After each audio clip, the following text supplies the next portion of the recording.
faço uma introdução. Tá.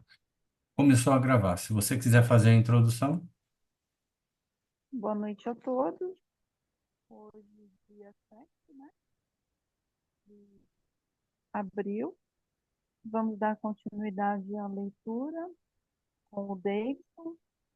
Estamos aqui presentes para mais um dia, né, dessa troca de conhecimentos e impressões sobre essa leitura.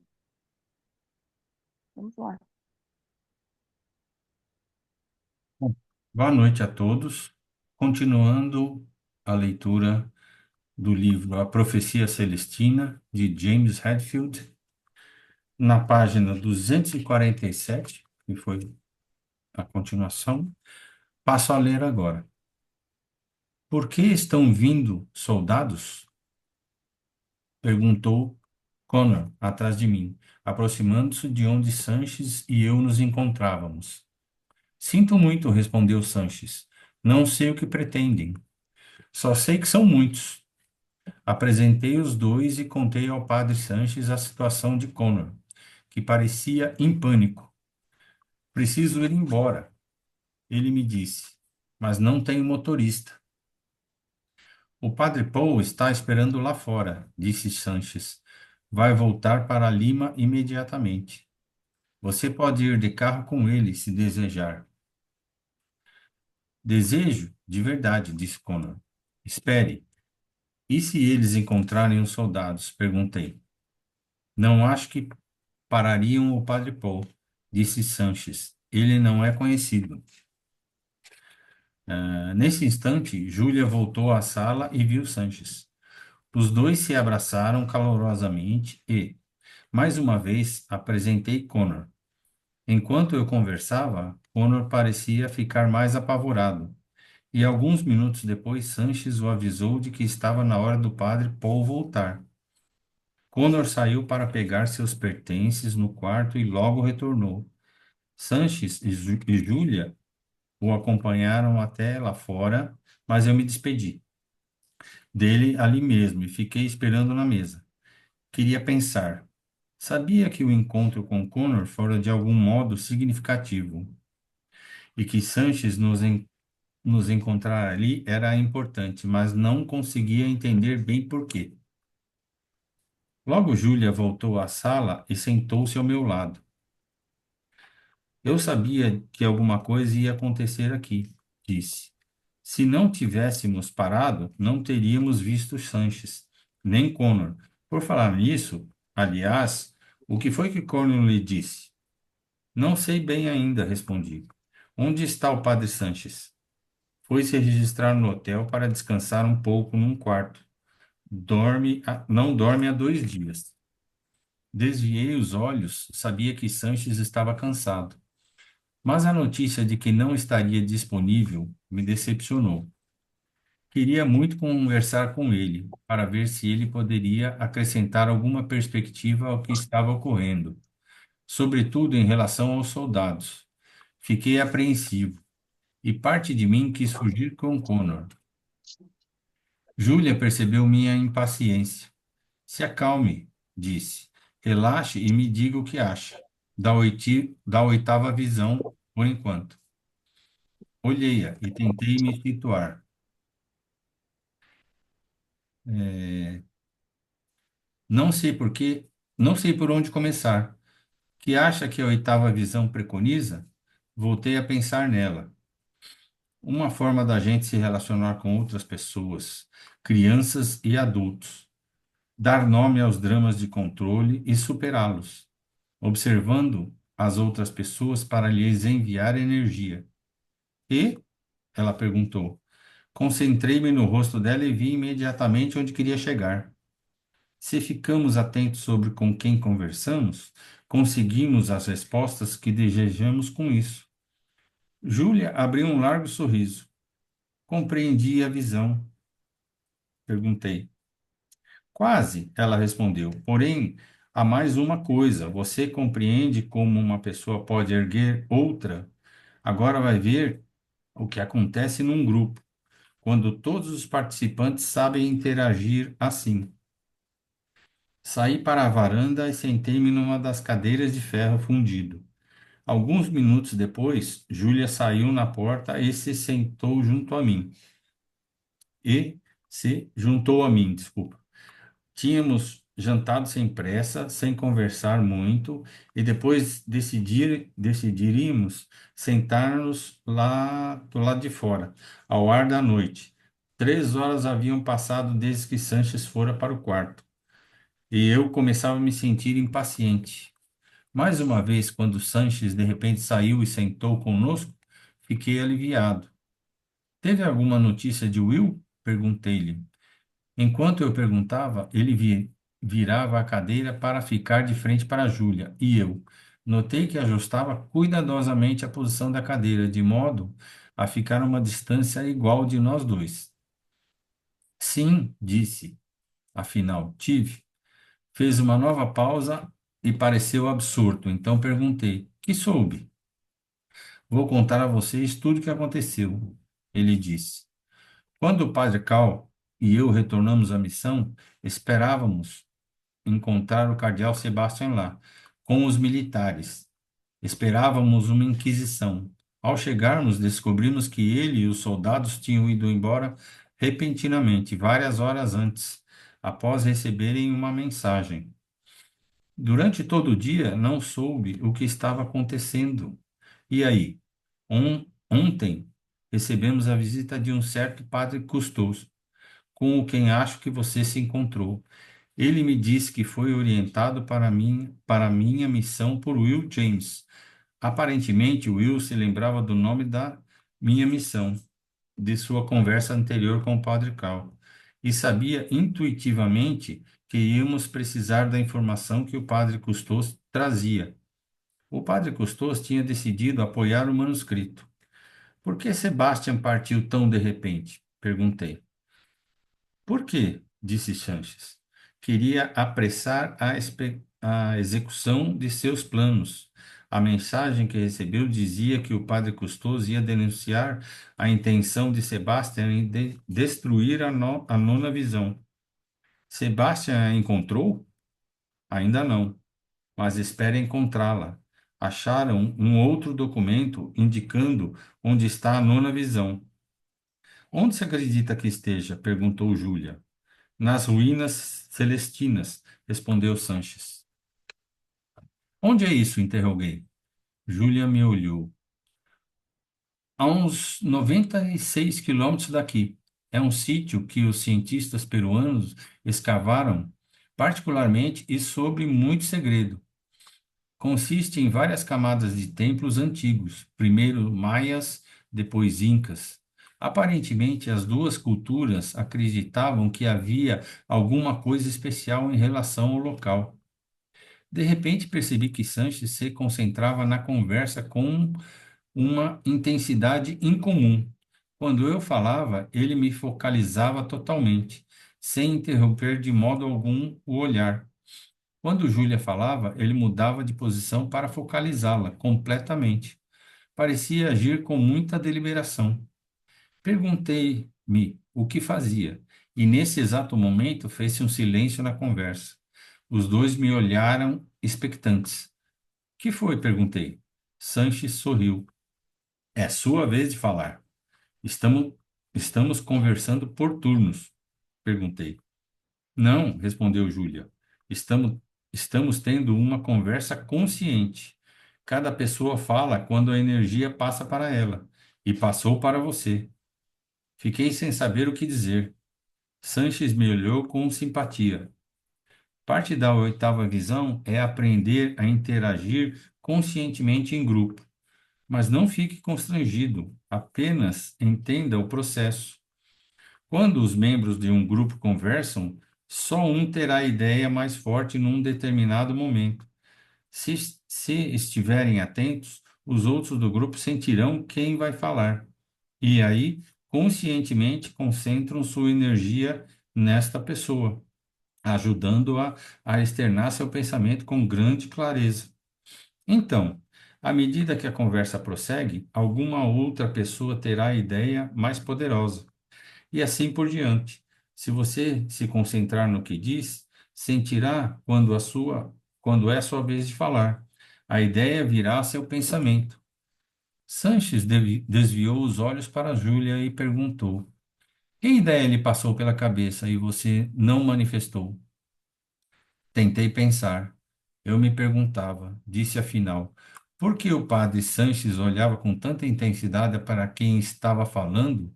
Acho que queria saber o que isso significava.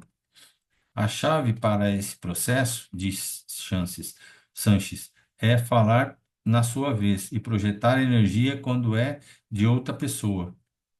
Muitas coisas podem dar errado, interveio Júlia.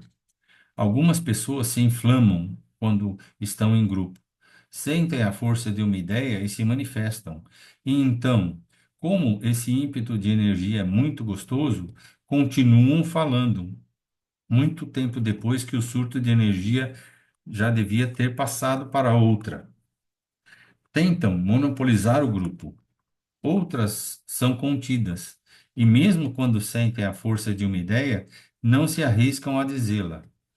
Quando isso ocorre, o grupo se fragmenta e os membros não se aproveitam de todas as mensagens. O mesmo acontece quando alguns membros do grupo não são aceitos por alguns dos outros. Os indivíduos rejeitados são impedidos de receber a energia e, assim, os grupos perdem o proveito das suas ideias.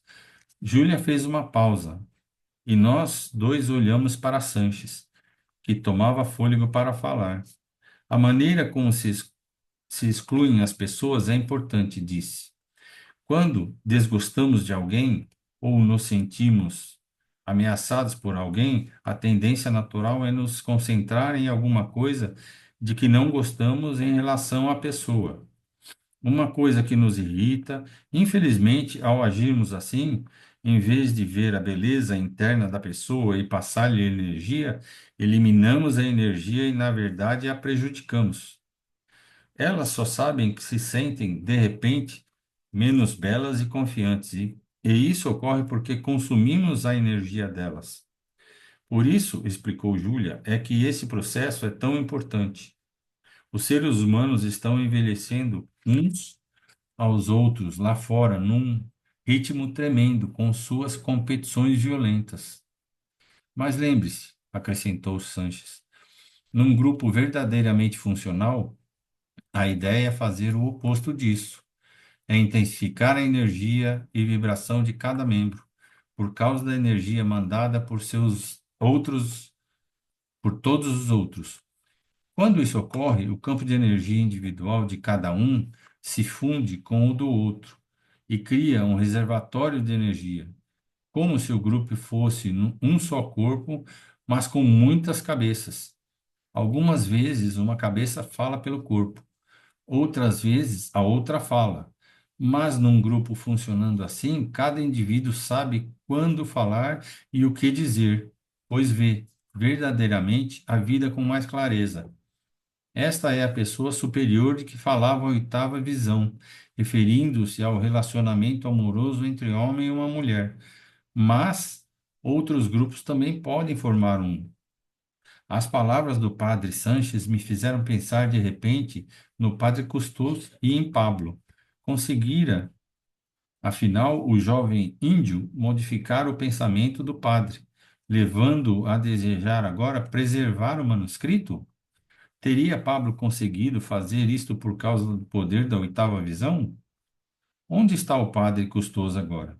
Perguntei. Os dois me olharam meio surpresos com minha pergunta, mas o padre Sanches logo respondeu. Ele e o padre Cal decidiram ir a Lima conversar com outros líderes da igreja sobre o que o cardeal Sebastião parece ter planejado. Acho que é por isso que ele estava tão decidido a ir à missão com você. Sabia que deveria fazer alguma outra coisa. Exato, disse Sanches. Fez-se uma pausa na conversa, e nós nos entreolhamos, cada um esperando a próxima ideia. A questão agora, disse por fim o padre Sanches, é o que devemos fazer?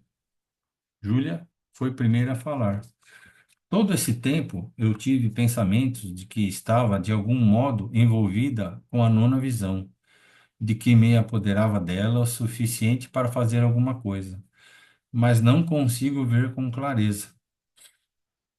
Sanches e eu olhamos intensamente. Vejo isso acontecendo num determinado lugar, ela prosseguiu. Espere um instante. O lugar em que tenho pensado é nas ruínas celestiais. Tem um determinado lugar lá entre os templos.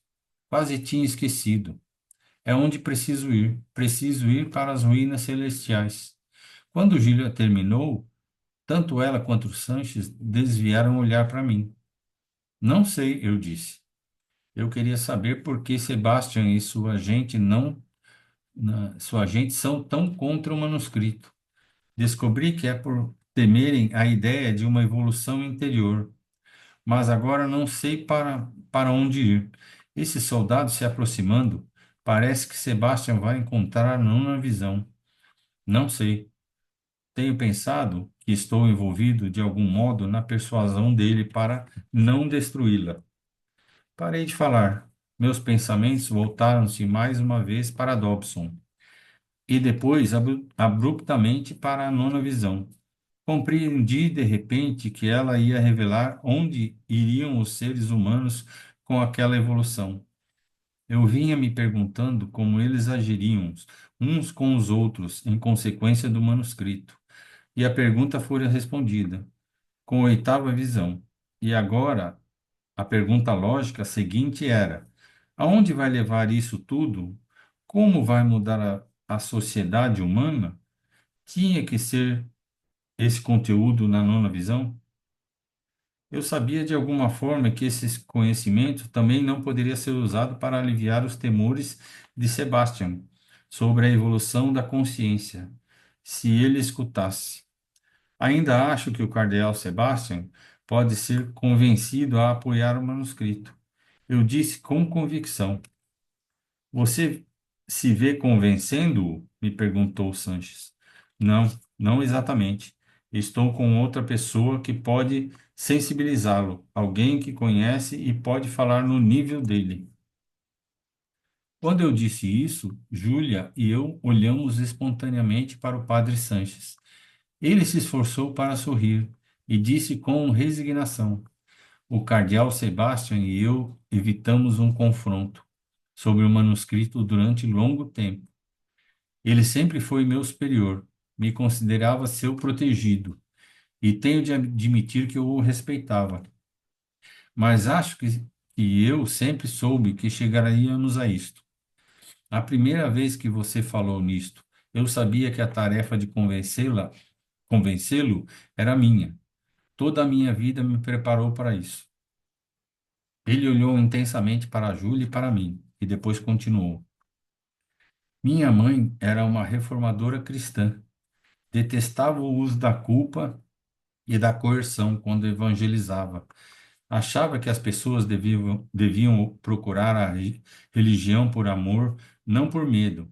Meu pai, por outro lado, era um disciplinador que mais tarde se tornou padre e, como Sebastian, acreditava inflexivelmente em tradição e autoridade. Isso me fez querer trabalhar com a autoridade da igreja, mas sempre buscando meios de emendá-la para que se enfatizasse essa experiência religiosa superior. Lidar com Sebastian é meu próximo passo. Venho resistindo a isso, mas sei que tenho que ir para a missão de Sebastian em Iquitos. Eu vou com você, eu disse. Agora terminou o capítulo.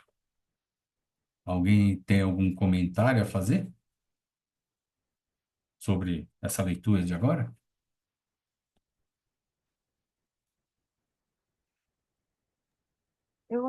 Eu achei interessante essa questão da energia do grupo, né?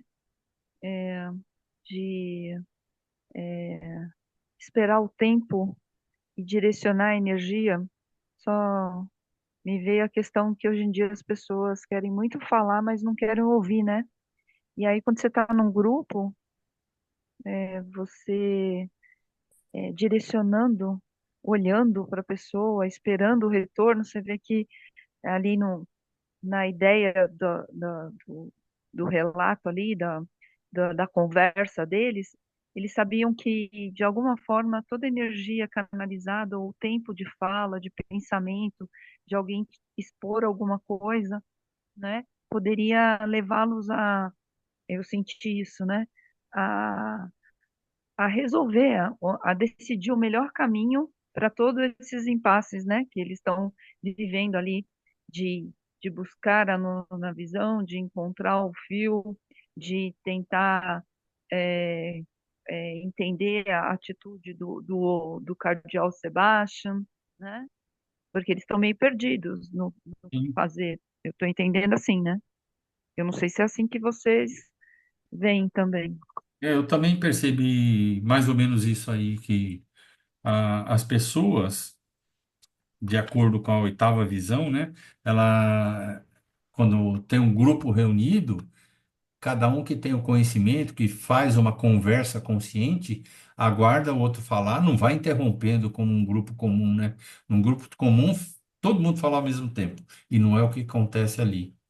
A direciona Uhum. para uma pessoa que ela está falando, a ideia que ela tem, fica bem clara a forma, tal, e passa para a pessoa seguinte, sem a interrupção, sem ninguém cortar. É, isso que eu entendi que acontece ali. É mais ou menos o que Fi- você disse, Cláudia. Fica um diálogo mais consciente, né? Porque eu dou o tempo do outro. Eu Sim, escuto, eu me conscientizo, aí eu direciono a energia para o outro, ou, né, dando a vez dele falar, porque se a gente for pensar, né, todo mundo tem algo a dizer, né? E quando você está num grupo que só um fala, ou só ó, que às vezes a pessoa tem uma facilidade a mais de falar, né? Só que a gente tem que esperar o tempo do outro, que às vezes não é o mesmo e o que nosso. o nosso, e às vezes pode acrescentar muito mais, né? Pode acrescentar além do que a gente, do que eu consigo perceber, né? O Marcos está aí, a Karina está aí também, se quiserem colocar alguma coisa, se é esse o entendimento, ou se a gente tá viajando aqui, não sei. É. Marcos, você quer falar alguma coisa, Marcos? Você está aí? Hum, Acho que ele só está ouvindo. Olha, Cláudia, eu tenho dificuldade em falar também, assim. Então, vou te dizer para que quando se tem um grupo mais consciente, fica até mais fácil de falar, porque assim, numa conversa informal, fica tranquilo, mas quando é uma coisa um pouco mais formal, a gente sente dificuldade de expressar assim, aquilo que a gente está pensando ou que está dizendo. Então, dessa forma, eu acho que flui melhor. Eu vejo também que, às vezes, dependendo do grupo, se a gente não tem uma abertura, ou no grupo existe alguém mais intelectualizado, né, que tem o poder, né, da retórica ali, ele acaba dominando, né? Aí aquela energia parece que faz com que o outro não queira nem abrir a boca porque ele pensa assim, né, a outra pessoa tem tanto entendimento, fala tão bem, se eu for abrir minha boca eu vou falar uma besteira, e às vezes não é uma besteira, né? E esse respeito eu acho importante. A gente está saindo um pouquinho, de repente, da questão aqui do livro, né, do caminho que eles querem percorrer, mas eu acho isso super pertinente com as coisas que a gente vive hoje, né? Em grupos, você vê, quando tem muita gente no Zoom, quantos não queriam, de repente, falar e acabam não falando, Sim, né? Acabam não expressando ali um desejo, um sentimento, ou um entendimento, que seja, o que for, né?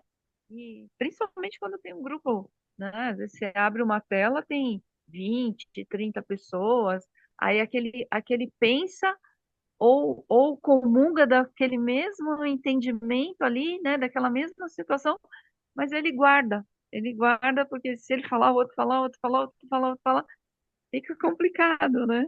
Fica complicado. E numa roda de conversa, às vezes também pode. acontecer isso, né? Sim, Pode acontecer isso. É. E aqui você vê, eles têm além desse diálogo todo, eu acho que conta muito porque eles estão vivendo aquele momento, né? Os pensamentos, as preocupações, que caminho seguir, se vai encontrar com soldados, se vai. Tem tanta coisa envolvida, mas ao mesmo tempo, a hora que eles direcionam a energia e abrem esse campo, o que que acontece? Eles acabam seguindo pela intuição, né? E a intuição vai levá-los para o caminho que eles precisam ir. É assim que eu, que eu vejo, né? sim, Que eu entendo aqui. acaba direcionando vamos dizer, para a direção certa. Ficou meio redundante, mas Para o caminho, para a direção que eles têm que seguir mesmo. Acho que não sei, ninguém falou nada, acho que dá para. sim, vamos Porque... continuar a Karina, por leitura. Ah, favor, se você tiver outro entendimento, ajuda nós, ajuda a gente. Não, né? Que dá para prosseguir. É, está quase acabando, né? né? Olha o Marcos aí. Marcos, quer falar alguma coisa, Marcos? Tudo bem? Tudo bom? Boa noite. Boa noite. Não, só que vocês estavam falando sobre de falar, né, de participar dessas questões de eu já deixei de muitas vezes falar assim, né? Mas o Renato, ele me quando começou assim, é um cara que me incentivava assim a falar, né? De, de provocar provocações, então, foi muito importante assim. A tipo, egrégora foi muito exercício para mim, um laboratório de treinamento dessa questão de. E é difícil, né, essa coisa da ideia do pensar e você colocar na parte oral, assim, que eu sinto que às vezes eu fico falando um monte de coisa, quero falar um monte de coisa, junta tudo, atropela e vai indo e mas acho que eu não consegui falar. Será que o pessoal entendeu? Mas assim, que eu sinto que o importante é falar, né? Mas assim que eu preciso treinar mais, da questão mais assim, mais organizado, a ideia, formatado, tal, tal, tal. Ainda preciso treinar muito, mas estou conseguindo pelo menos falar. Mas a gente entende, Marcos. É, Como eu disse, eu tenho essa mesma dificuldade. Às vezes tem dificuldade de organizar o pensamento para poder falar alguma coisa. E medo daquele negócio que nem a Cláudia falou, medo de falar alguma besteira, mas a gente tem que falar de uma forma de é, é só questão Então, de começar um pouquinho. E você está indo bem. é, então obrigado. quando eu estava na segunda série, eu já até meio que trabalhei isso com uma terapeuta, assim. Hoje eu consigo olhar, mas quando eu estava na segunda série, a professora foi me fazer uma pergunta de matemática e eu não lembro se eu errei, assim, eu acho que eu errei e ela me deu uma reguada. Ela me deu uma reguada. E eu Nossa, trabalhei isso na psicanálise, né, com a terapeuta, porque assim, aí o que que desenvolvi depois disso, dessa reguada pelo erro, né? A minha mãe, eu cheguei, falei para minha mãe foi falar com ela, tudo, né? Conversou com a professora, e tal. Mas eu carreguei o quê? Toda vez que alguém me chamava, um professor me chamava para responder alguma coisa, para fazer uma leitura, né? Eu sentia medo, né? Aquilo me travava. Normal. Eu já tive bastante dificuldade em ler para as pessoas. Hoje eu até gosto. Eu falo, eu quero ler, vou ler, né? Não sei se eu leio bem, se eu leio mal, mas eu vou ler, entendeu? Mas isso aí eu tive que olhar para esse sentimento, porque muitas das vezes, às vezes eu queria falar, estava num grupo, eu queria falar, mas sabe quando dá aquele negócio no estômago, assim? Aí você fala assim, não, eu vou falar. Ah, não, eu vou pedir para ler. Mas você fica com medo, fica com aquela emoção que te envolve o estômago, assim, e aí você não se expressa, né? Só vai guardando, guardando, guardando, guardando. E Sim, aí, assim, algumas coisas que a gente tem que olhar, né, para poder desmanchar. Hoje eu acho que para mim é um pouco mais tranquilo. mas tem hora que eu ainda sinto isso. Quando eu Uhum. vou expor alguma coisa que eu penso, eu ainda sinto essa coisa no estômago, aquele medinho. E outra coisa que eu acho também é que às vezes o pensamento da gente é mais rápido do que aquilo que a gente quer falar e expressar. E aí a gente parece que fala, fala, fala, fala e não fala nada. Aí você fala assim, ai, vocês me entenderam? Ah, entendeu? É que às É vezes isso parece que o mesmo. pensamento é É, rápido, né? É Mas, bem mais é, rápido. é isso né? mesmo. E, inclusive, um trecho daqui que a gente leu, que eles falam sobre a leitura, que se não tiver consciente, como é que fala? Secciona o pensamento, aí não vai para lugar nenhum. Entendeu? Não, Uma pessoa fala, outra pessoa fala, e não tem aquela coerência toda do que se está falando. Diferente exato. eu acho que nós estamos no caminho, porque estamos seguindo, você fala, e eu falo, o Marcos falou, e estamos direcionando para um caminho bom aí. E aí é um exercício, além de direcionar a energia, né? É aquela coisa do respeito e do tempo e de saber escutar. Porque às vezes é alguém que né? Ou fala muito, tal, ou fala muito devagar, ou demora para, né? Para se fazer entender. E aí as pessoas vão ficando com aquela coisa assim e não e param de escutar, né? Quando você está direcionado e consciente, você tem que estar o tempo inteiro ali, ó, né? Aquele ali está falando, né? Por mais que a pessoa fale devagar, ou fale muito rápido, ou fale muito, ou fale pouco, ou seja mais prolixo, né? Que ele dá aquela volta para chegar, ou explica muito, a gente tem que escutar, tem que dar esse tempo de respeito, né? Acho Sim. que isso é então importante. Uhum. Tá certo. Então, vamos continuar a Vamos lá? leitura. Até que hora que vai, Cláudia? Eu não me lembro. É até 9h30. Ah, tá. Então dá para ler mais algumas páginas. Dá para ler. Tá certo. Alguém quer falar mais alguma coisa? Então vamos continuar aqui. Próximo capítulo, a cultura emergente. A estrada para o norte serpeava pela selva fechada e atravessava vários rios, tributários, me disse o padre Sanches, do Amazonas. Tínhamos acordado cedo. Nos despedimos de Júlia e partimos num veículo que o padre Sanches pedira emprestado. Um caminhão de pneus altos, grandes e tração nas quatro rodas. À medida que viajávamos, o terreno elevava ligeiramente e as árvores tornavam-se mais espaçadas e maiores. Isso aqui parece a terra de Viciente, eu disse a Sanches. Ele me sorriu e disse: Entramos num trecho de 80 quilômetros de terra, de uns 32 quilômetros de largura, que é diferente, mais cheio de energia. Vai direto até as ruínas celestinas. De todos os lados dessa área é pura selva. Bem à direita, na borda da floresta, notei um pedaço de terra desmatada.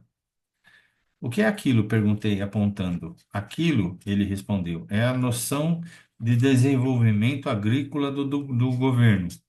Uma extensa superfície de árvores fora derrubada e amontoada em pilhas, algumas parcialmente queimadas. Um rebanho de gado pastava a esmo no mato bravo e na terra erosada. Ao passarmos, vários olharam na nossa direção, atraídos pelo som. Notei outro trecho de terra terra terraplanada e compreendi que o desenvolvimento se movia na direção das árvores maiores, pelas quais passávamos. Parece terrível, eu disse. É, respondeu o padre Sanches. Até o cardeal Sebastião é contra isso. Pensei em Phil. Talvez aquele fosse o lugar que ele tentava proteger. Que teria acontecido com ele? De repente pensei mais uma vez em Dobson. Connor dissera que Dobson pretendia ir à hospedaria. Por que Connor estivera lá para me dizer isso? Onde estaria Dobson agora? Deportado? Preso?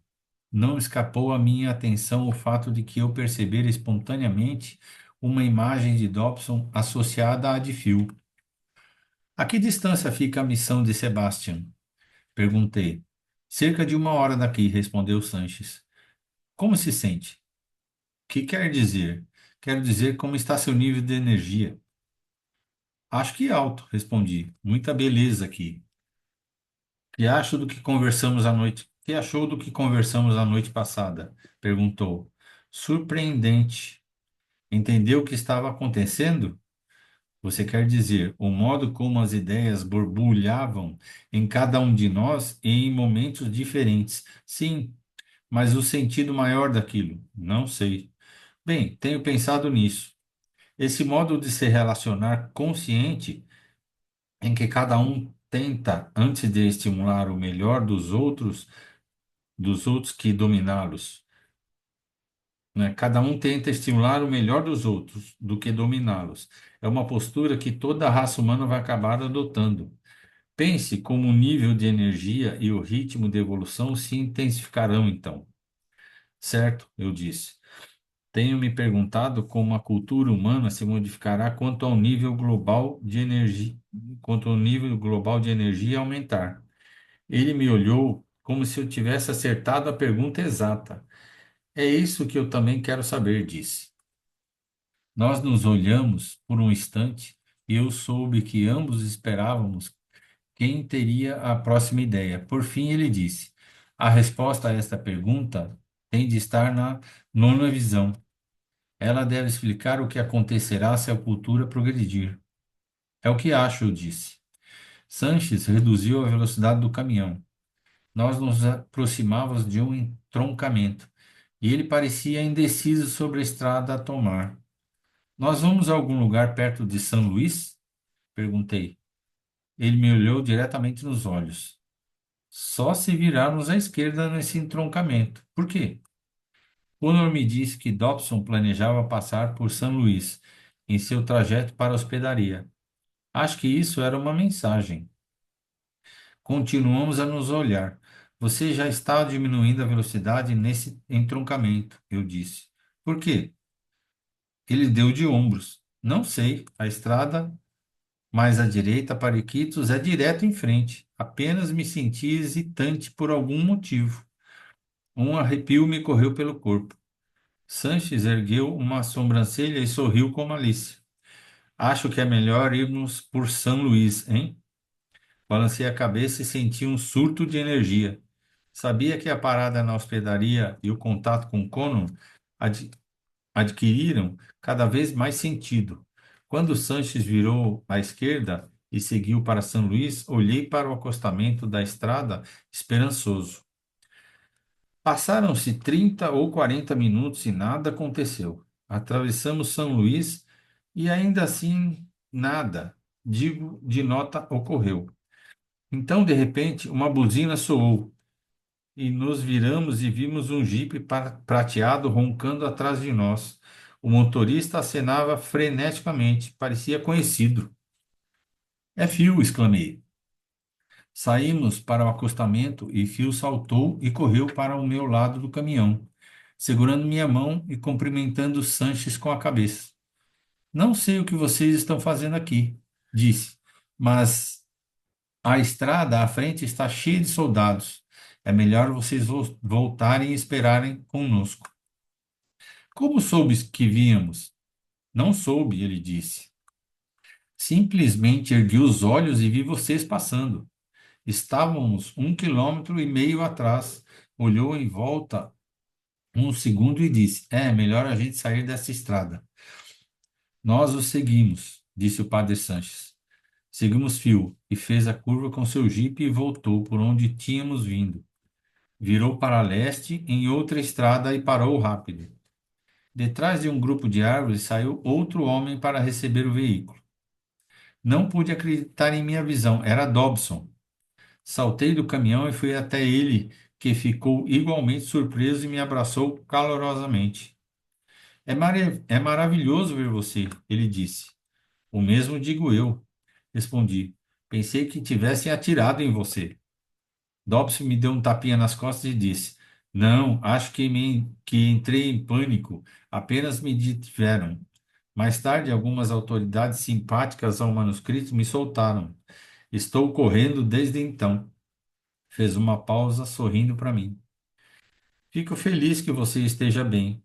Quando o Phil me disse que lhe encontrou em Viciente e depois foi preso com você, eu não soube o que pensar, mas deveria saber que iríamos nos encontrar de novo. Para onde você estava indo? Ver o cardeal Sebastian. Achamos que ele pretende destruir a última visão. Dobson assentiu e ia dizer alguma coisa, mas o padre Sanches aproximou. Apresentei-os rapidamente. Acho que ouvi falar de seu nome em Lima, disse Dobson a Sanches, em relação aos dois padres que iam ser presos, o padre Cal e o padre Cousteau. Perguntei. Acho que eram esses nomes, sim. Sanches apenas sacudiu ligeiramente a cabeça. Observei-o um instante e depois Dobson e eu passamos vários minutos descrevendo nossas experiências desde que nos separávamos. Ele me disse que estudava todas as 8 visões e parecia ansioso para dizer mais alguma coisa, mas eu o interrompi, dizendo-lhe que havíamos encontrado Connor e que ele retornara para Lima. Provavelmente ele próprio será detido, disse Dobson.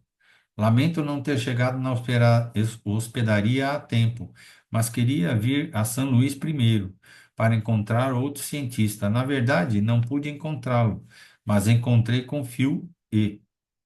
Que foi? Perguntou Sanches. Talvez devamos nos sentar, disse Dobson. Vocês não vão acreditar nisso. Phil encontrou uma cópia de uma parte da nona visão. Ninguém se mexeu. Encontrou uma cópia traduzida? Perguntou o padre Sanches. É, Phil estivera fazendo alguma coisa dentro de seu veículo e agora vinha para nós. Você encontrou uma parte da nona? Perguntei. Na verdade, não a encontrei, ele respondeu. Ela me foi dada. Depois que eu e você fomos capturados, me levaram para outra cidade. Não sei onde. Depois de algum tempo, o cardeal Sebastião apareceu. Ficou me sondando sobre o trabalho em Viciente e meus esforços para salvar as florestas. Eu não sabia por quê, até que um guarda me trouxe uma cópia parcial da nona visão. Tinha roubado de um pessoal de Sebastian, que aparentemente apenas a traduziu. Fala da energia das florestas antigas. Que dizia? Perguntei a Phil. Ele fez uma pausa, pensando. Por isso, Dobson propôs mais uma vez que nos sentássemos.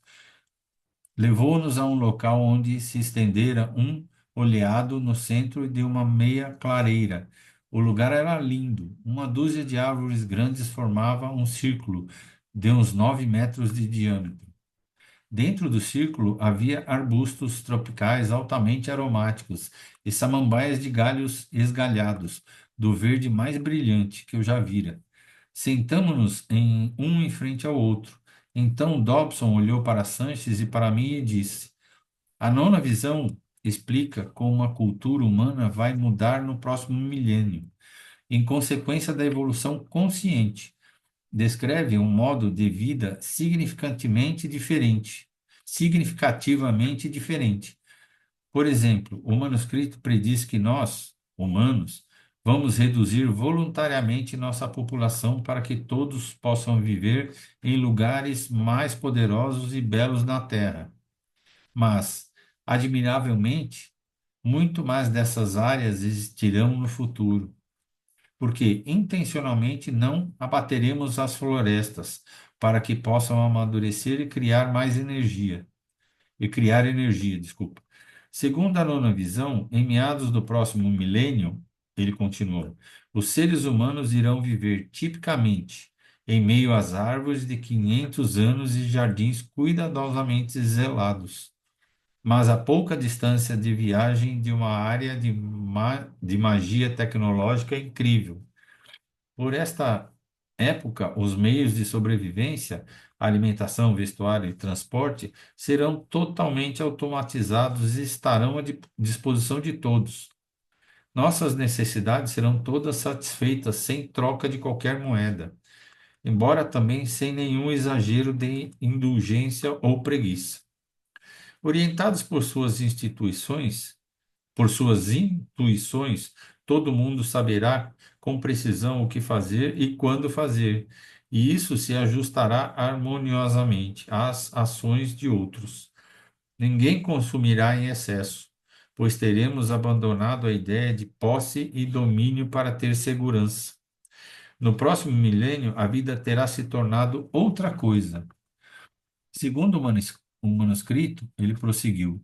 Nosso senso de propósito satisfará com a emoção de nossa própria evolução, com a exaltação de receber intuições e ver de perto nossos destinos se desenrolarem. A nona visão descreve um mundo humano onde todo mundo diminuiu o ritmo e ficou mais vigilante, sempre atento ao próximo encontro significativo a surgir. Saberemos que ocorrerá em qualquer parte, numa trilha que serpenteia uma floresta, por exemplo, ou numa ponte que transpõe uma garganta profunda. Podem visualizar contatos humanos com tanto sentido e significado? Pensem como seriam duas pessoas encontrando-se pela primeira vez. Cada uma vai observar primeiro o campo de energia da outra, revelando quais manipulações revelando quaisquer manipulações. Uma vez esclarecidas, compartilharão conscientemente histórias da vida até que, em euforia, se descubram mensagens. Depois disso, cada um seguirá de novo em frente em sua jornada individual, mas terão se alterado significativamente, vibrarão num nível diferente e daí em diante tocarão outras de um modo impossível antes desse encontro. À medida que lhe dávamos energia, Dobson tornava-se cada vez mais eloquente e inspirado em sua descrição da nova cultura humana. O que dizia soava autêntico, embora eu soubesse que em toda a história muitos visionários tinham vislumbrado um mundo assim. Marx, por exemplo. Mesmo assim, não se descobria nenhum meio de criar essa utopia. O comunismo tornara-se uma tragédia. Mesmo com o conhecimento transmitido pelas 8 primeiras visões, eu não conseguia imaginar como a raça humana poderia atingir o lugar descrito pela nona, em, em vista do comportamento humano em geral. Quando Dobson fez uma pausa, expressei minha preocupação. O manuscrito diz que nossa busca natural da verdade nos conduzirá a isso, explicou Dobson, sorrindo diretamente para mim. Mas, para compreender como esse movimento vai ocorrer, talvez seja necessário visualizar o próximo milênio como você estudou o atual comigo, no avião. Lembra-se? Como se estivesse vivendo atrás dele numa única existência. Informou resumidamente aos outros dois o processo e continuou. Pense no que já ocorreu neste milênio. Na Idade Média, nós vivíamos num mundo simples, de bem e mal, definido pelos eclesiásticos. Mas durante o Renascimento, nos libertamos. Sabíamos que tinha de haver mais coisas na situação do homem no universo do que os homens da igreja sabiam, e quisemos a história completa. Mandamos então a ciência descobrir nossa verdadeira situação. Mas quando essa tentativa não forneceu respostas que precisávamos, naquele exato momento, decidimos nos estabelecer e transformar nossa ética de trabalho moderna numa preocupação que secularizava a realidade e eliminava o mistério do mundo. Mas agora podemos ver a verdade daquela preocupação. Vemos que o verdadeiro motivo por que passamos 5 séculos criando apoios materiais para a vida humana era montar o palco para alguma outra coisa, com um modo de vida que devolva o mistério à existência. Isso a informação que agora volta do método científico indica. A humanidade está nesse planeta para evoluir conscientemente. A nona visão diz que a cultura global a transformará de um modo muito previsível. Fez uma pausa, mas ninguém disse nada. Era óbvio que queríamos saber mais. Assim que atingirmos a massa crítica, ele continuou, as visões começarem a chegar em escala global, a raça humana vai experimentar primeiro um período de introspecção intensa.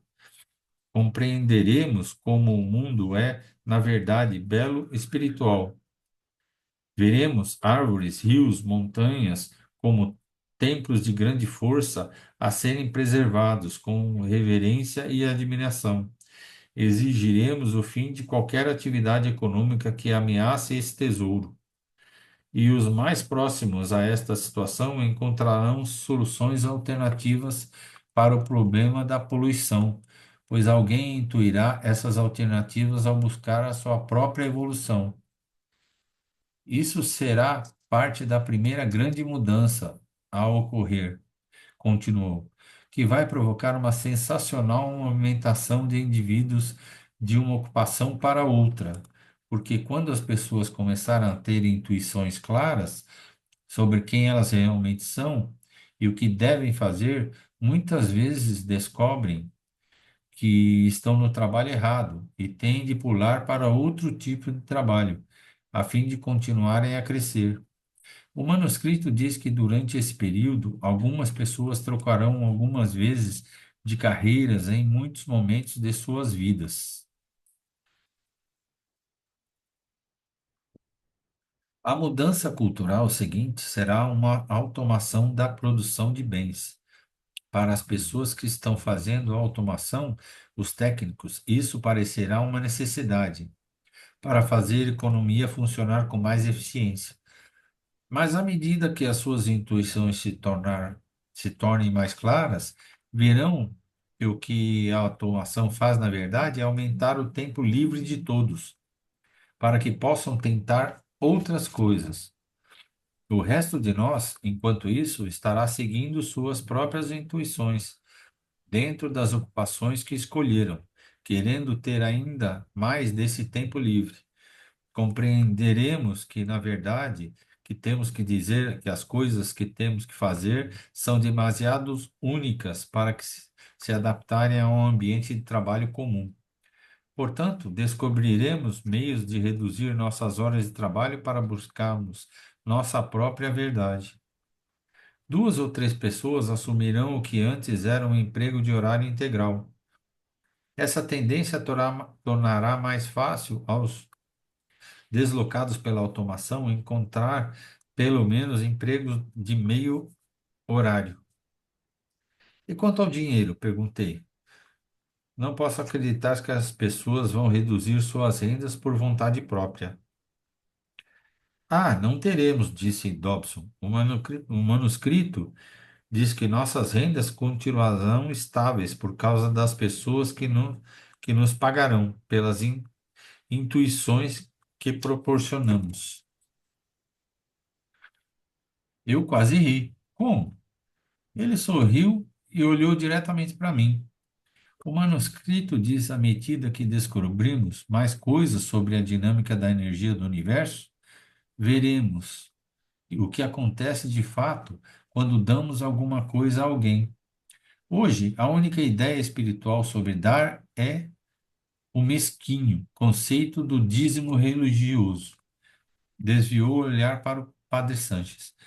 Como você sabe, a ideia das escrituras de cobrar dízimos é mais comumente interpretada como um preceito de dar 10% da renda da gente para a igreja.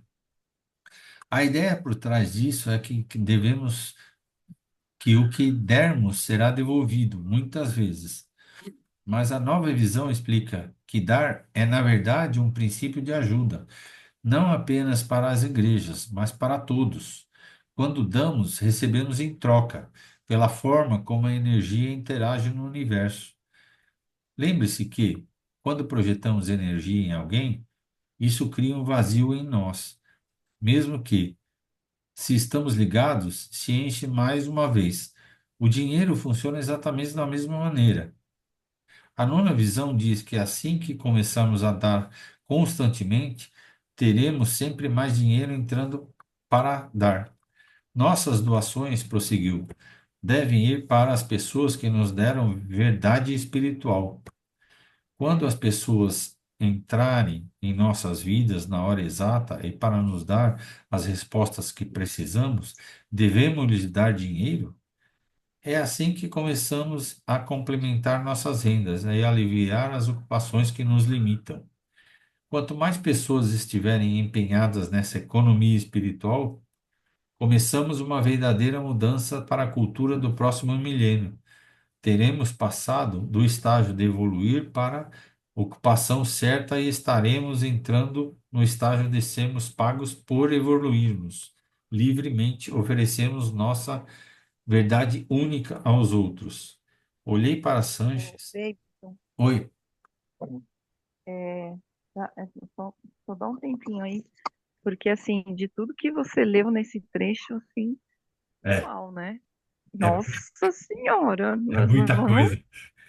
é muita coisa e assim, tudo muito significativo e a gente não vai conseguir destrinchar, assim, né?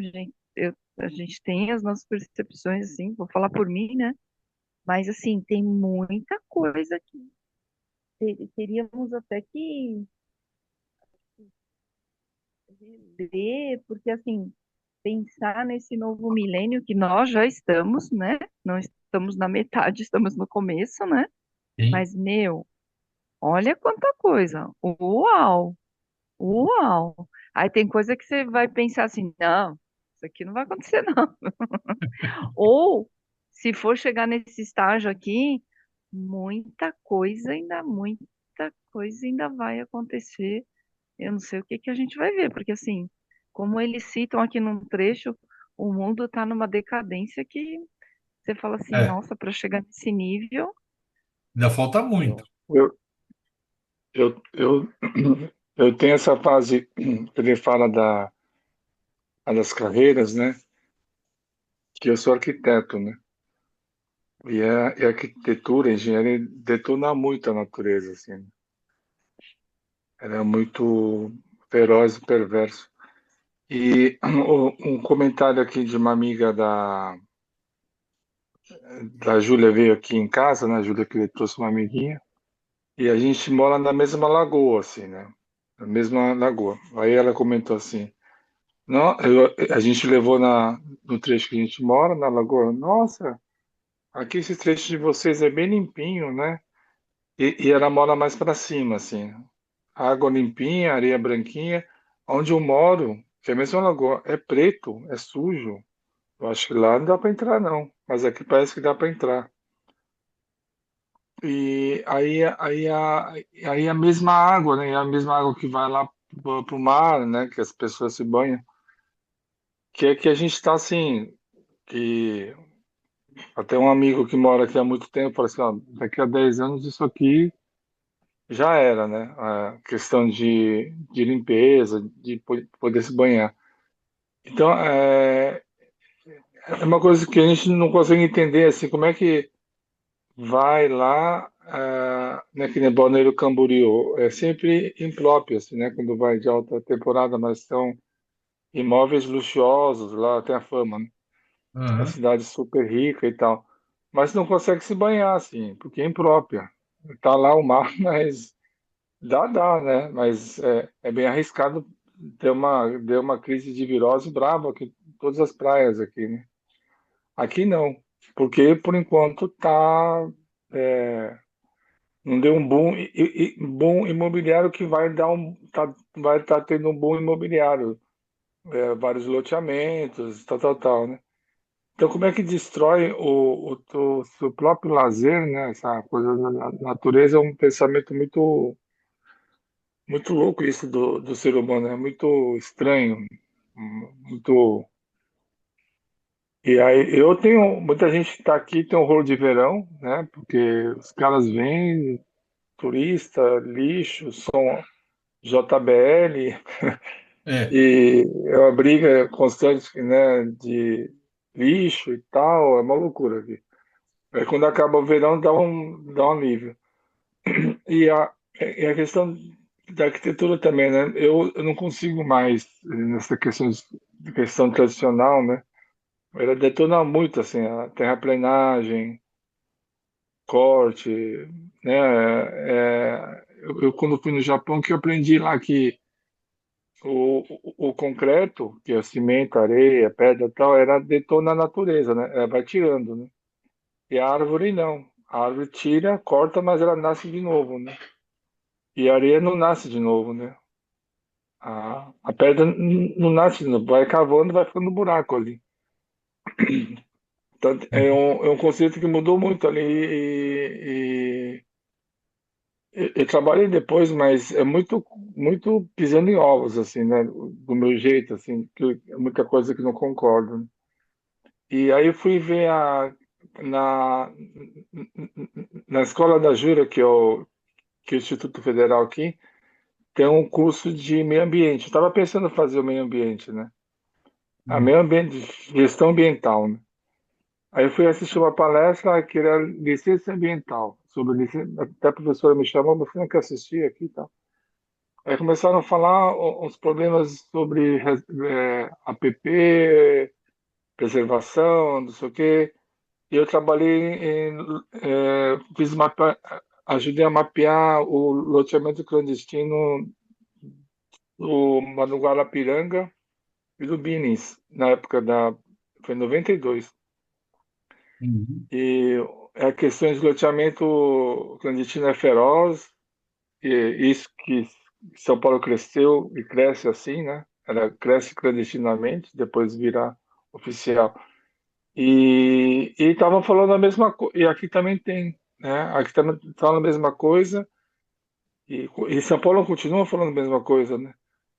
E tem leis, né? Eles mostram a lei federal, lei estadual, lei municipal, mas não prendem, não tem um poder que nem um poder de polícia, assim, né?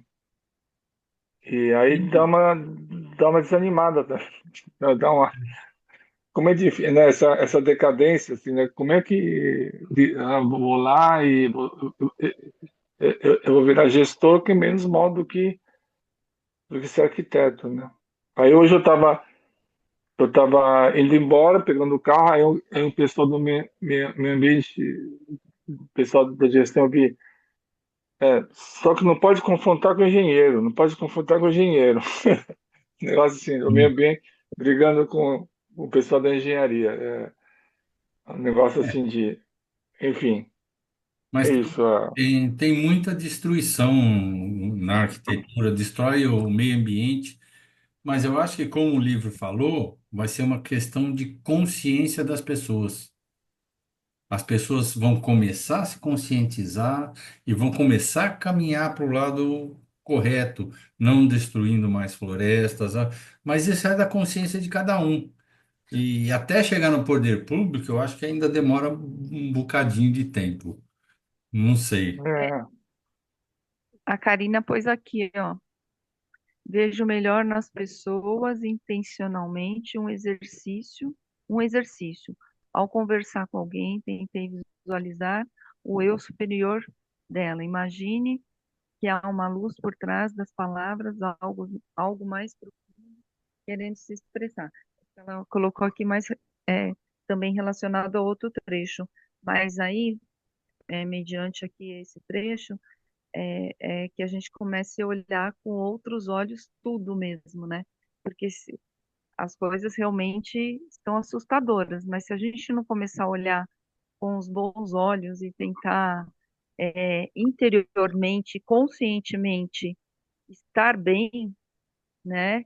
E enxergar tudo que pode, mesmo que passe por momentos difíceis, mas tudo que pode vir a melhorar diante dessa consciência que as pessoas vão adquirir, podem adquirir, né? A gente não, talvez a gente não consiga enxergar a possibilidade de uma mudança futuramente. Talvez, talvez não, a gente não vai estar aqui para ver, né? Eu, eu com certeza, né? Mas a gente, como eles estavam direcionando a conversa e a intenção e a energia para que o outro falasse, a gente tem que começar a vibrar dessa forma, né? Direcionando a boa energia, o bom olhar, a consciência, estando mais consciente das coisas, visualizando tudo isso aí que o Marcos falou, porque acontece, né? E tudo que o mundo está pondo, porque está aí, né? Mas a gente tem que olhar com os bons olhos e acreditar que tudo pode realmente chegar no estágio aqui, né? Dessa cultura emergente de conexões, de, de, de vibração, como é que, de intuições, né? Da intuição da pessoa conseguir, de repente, pensar e já projetar alguma coisa e realizar aquela coisa, e que seja em pró não só de dinheiro ou de poder, seja em pró de todos, né? Da humanidade no geral, É, né? eu acredito que cada um começando com a sua parte, fazendo isso que você disse, que o Marcos falou da destruição de tudo, um pouquinho, um pouquinho por vez vai melhorar esse mundo. Pode demorar Sim, um pouco, mas ele está caminhando para isso. sim. Tá? Nós temos que intuir e emanar boas vibrações para as outras pessoas, emanar energia, que isso vai mudando, vai alterando o curso Uhum, natural das coisas. Como ele mesmo uhum, falou, né? A religião antiga, tal, era punitiva, era isso, era aquilo. Aí foi se mudando essa mentalidade e já estamos em outra fase. E daqui para sim, frente, para a gente intuir, para a gente emanar boas energias aí, para conservar as florestas, já tem até um movimento disso atualmente, para conservar a natureza, para destruir sim, menos. Então, sim, já tem. eu acho que a humanidade está no caminho. Só precisa, vamos dizer, dar uma aceleradinha, né? Porque é bem lento. Sim, sim. É que, é, assim, no apanhado geral, tudo que é colocado aqui é algo que transcende, né? Está Sim. numa transcendência, não nessa imanência aqui nesse período muito material que a gente vive, né? É algo bem além, né? Uhum. Quando fala dessa consciência, né? Dessa coisa mais elevada, eu vejo assim, Sim. mais elevada, mais divina, mas é um processo, porque assim, é, você só sabe que pode melhorar alguma coisa, vamos dar um exemplo, né? Começou a doer uma parte no seu corpo, alguma coisa está errada ali. Aí você só vai saber porque aquilo ali está doendo, que você vai ter que olhar para consertar aquilo. Porque se tiver Uhum. tudo tranquilinho, você não vai conseguir enxergar o que precisa ser melhorado, ou o que precisa ser mudado. Então, talvez esses processos precisam acontecer, né? Mesmo que causem aí, né, bastante preocupação, bastante mudanças né, não sejam tão boas, precisa acontecer, né? A Karina colocou alguma Ela coisa, colocou. né? Vou ler aqui. A nona visão fala sobre a evolução da humanidade para uma nova cultura espiritualizada. Uma Sim, civilização futura que já começou a nascer, onde os seres humanos vivem conectados à energia divina, em constante crescimento espiritual e colaborando uns com os outros. É, é o que ela mencionou aí, que eu já tinha falado lá, que é, nós já estamos tentando fazer isso daí. Então, estamos caminhando, a passos pequeninos, mas estamos. e que assim seja, Né? que, né? Que as pessoas se espiritualizem cada vez mais e que essas novas gerações realmente venham para mudar, né? Para, né? Somar aí Sim. nessa energia, né? De evolução, de É, evolução. porque tem que mudar a humanidade, né, para realmente evoluir, né? Porque Sim, eu já percebo, né, as formas, às vezes, que meus pais tinham antigamente são diferentes das minhas. E minhas filhas agora estão bem diferentes dos meus pensamentos também. Então é uma coisa assim que está evoluindo. Isso é uma coisa que eu percebi, mas é gradativo.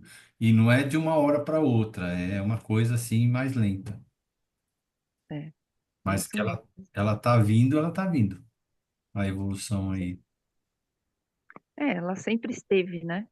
Sempre esteve. Desde que né, a gente, Desculpa. né, toda a história aí, a gente está sempre evoluindo, né? E já passamos, né? Se a gente olhar para o passado, quantas coisas já se passaram, e tudo isso é evolução. E o caminho é sempre para frente, né? A gente pode até passar pela mesma coisa, mas já não é, já aprendeu um pouco mais, já entendeu um pouco mais, né? Mesmo que a história se repita, a gente está sempre evoluindo e aprendendo, né? Uhum, Isso tá aí. certo. Eu acho que a gente pode até, né? Encerrar por hoje, eu É vou dar uma porque. sugestão. A É, cultura emergente é um capítulo que hum, eu acho que merece ser relido. concordo, concordo. Então a gente começa de novo na página 255. Qual que seria o próximo dia? Hoje é 7. Daqui 15 dias cairia de vinte É, e um, mas é feriado. é, 21 é feriado, aí eu acho que vai ter que, como é de 15 em 15, né? Você vai ter que pular, né? É. Ou vai para segunda-feira seguinte, eu não sei aí o que Hum, seria melhor para o grupo, eu não sei, tá? né? Que seria 21 é segunda-feira, mas é feriado. Então Feriado. seria para a próxima segunda, dia 28. É, a gente coloca lá no grupo, Tá tá bom. bom? Vamos encerrar ó, a, A a gravação. gravação e aí a gente já coloca, né?